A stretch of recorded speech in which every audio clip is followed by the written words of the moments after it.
Ini kitabmu, saudaraku sayang. Cinta aku, cinta engkau. Ya, ini kitabmu. Kalau pimpinan agamamu belum ajak engkau lihat ini, aku yang ajak engkau lihat.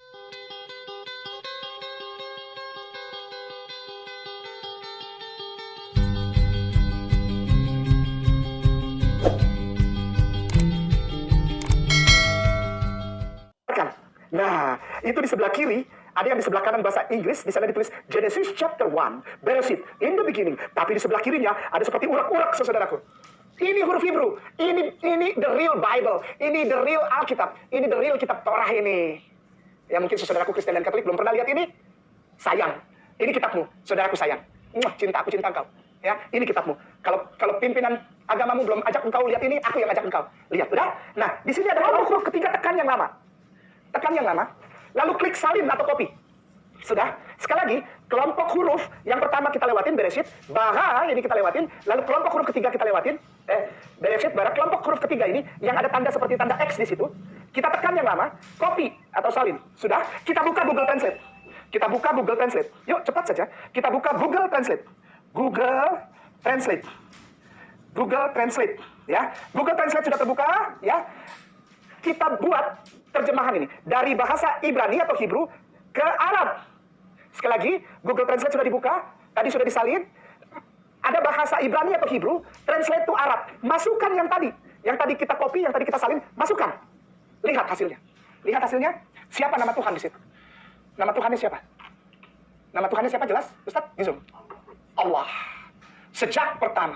Bereshit bara Elohim et hasamayim fa et haaretz. Sejak pertama penciptaan, nama Tuhan tidak pernah berubah. Namanya hanya satu, Allah. Dan Allah pencipta langit dan bumi tidak pernah mengajarkan agama yang lain. Agamanya apa? Setelah yang satu ini. Insya Allah.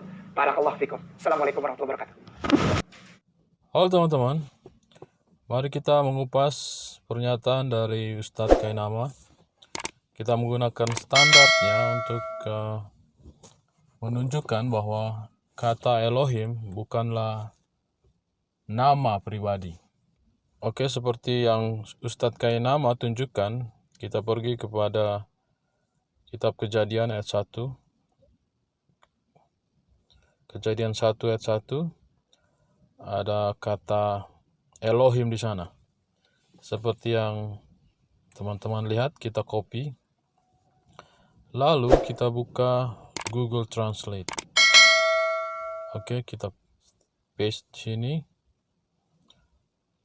Terus kita pakai bahasa Arab. Oke, di sini katakan Allah. Allah, ya. Bagaimana kalau kita ganti terjemahannya ke bahasa Greka?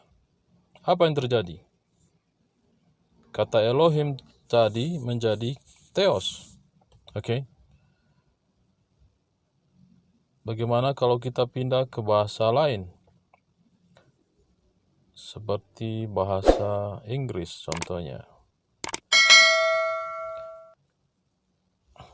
Kata Elohim tadi menjadi God. Oke. Dari sini kita melihat bahwa kata Elohim itu sendiri bukanlah nama pribadi. Berbeda dengan kata Allah yang diyakini oleh saudara-saudara Muslim, itu adalah nama pribadi. Jadi, nama itu tidak bisa diterjemahkan.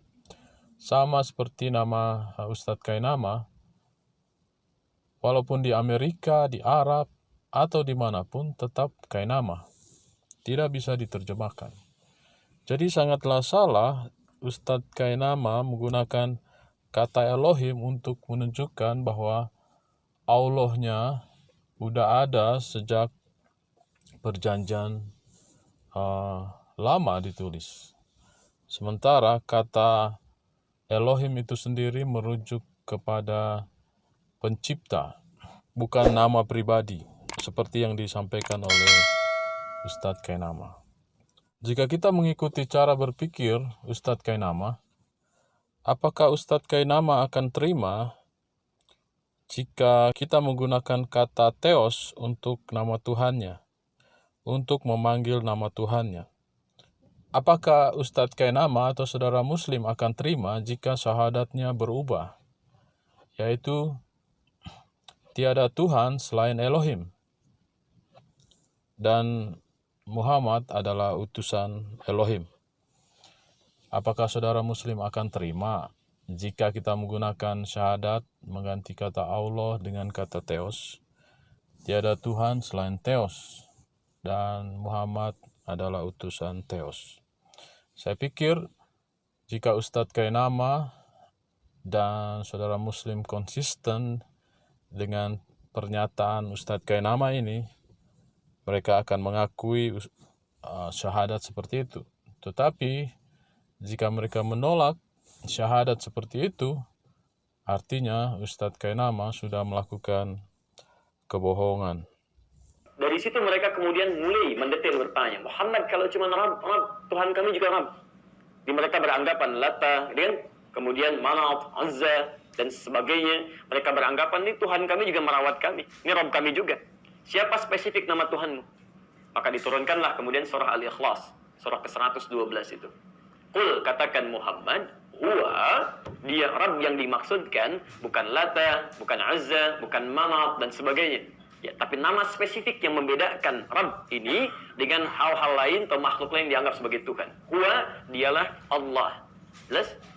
Maka ketika disebutkan Allah, itu yang termasuk dalam nama ism, nama yang melekat kepada Allah Subhanahu wa taala untuk membedakan nama ini dengan nama lain yang dipertuhankan. Jelas di sini? Baik, karena itu saya sering mengatakan begini. Kalau ada dai-dai sekarang atau orang-orang yang mengaku dai atau berselimut dai mengatakan misalnya Allah bisa dipanggil dengan apa saja. Panggil dengan ini, panggil dengan itu, panggil dengan yang lainnya, maka kalimat ini batal seketika. Ya, tidak tepat kalimat ini. Ya, sebab ketika Allah disebut dengan nama-nama yang lain, turun ayat, Qul, katakan Muhammad huwa, dia bukan nama-nama itu. Ya, ada sementara orang, saya pernah ditampilkan video, ya, orang masuk ke satu tempat ibadah tertentu, cuma anehnya kok mencela saudaranya sendiri gitu kan. Dan dikatakanlah di situ, ya Allah itu, umat Islam sekarang belum tahu saja, kurang lebih demikianlah kalau bahasa penjelasan lebih luasnya. Dia bisa dipanggil dengan ini, dipanggil dengan ini, kalimat-kalimat yang menyebutkan yang dipertuhankan di agama lain. Ya, misal, mohon maaf, misal sekarang ada beberapa agama yang diakui di Indonesia. Ya, ada Kristen misalnya, ada Hindu, ada Buddha dan sebagainya. Mereka menyebut dengan nama Tuhan mereka. Tuhan ini, Tuhan itu. Dia tampil mengatakan Allah juga bisa dipanggil dengan itu karena maknanya begini, maknanya begitu. Masya Allah, kalaupun demikian bisa dilakukan, tentu tidak akan turun ayat ini. Tentu dari masa yang lalu akan dipanggil dengan nama Manat, dipanggil dengan Uzza, dipanggil dengan Lata dan sebagainya. Tapi untuk menegaskan bahwa ini bukan nama yang berhak disandang oleh Allah, maka turun ayat ini untuk mengatakan itu. Paham kalimat ini? Oke teman-teman, demikianlah sanggahan kita kali ini. Biarlah sanggahan ini dapat menambah informasi teman-teman. Tuhan memberkati.